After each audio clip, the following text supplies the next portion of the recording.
Subscribe करते वक्त bell icon को जरूर प्रेस करें जिससे लेटेस्ट एजुकेशनल वीडियोस का नोटिफिकेशन आपको मिलता रहे। स्ट्रोक डिसीज़ क्या है, इसके सिम्टम्स क्या हैं, इसकी वजूहात क्या हैं, इसका कंसेप्ट क्लियर करूँगी।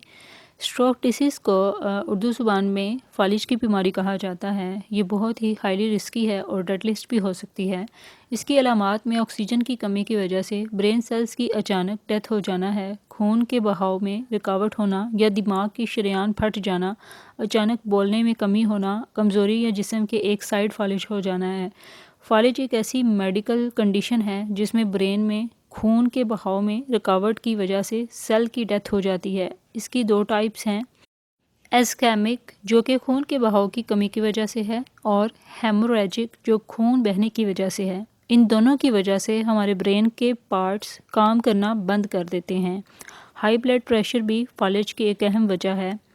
ये इस वक्त होता है जब आर्टरीज या दूसरे ब्लड वेसल्स में खून का दबाव बहुत ज़्यादा हो जाए।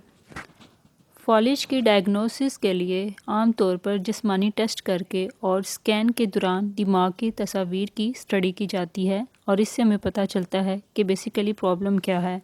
स्ट्रोक डिसीज़ बहुत ही हाईली रिस्की है और डेंजरस है।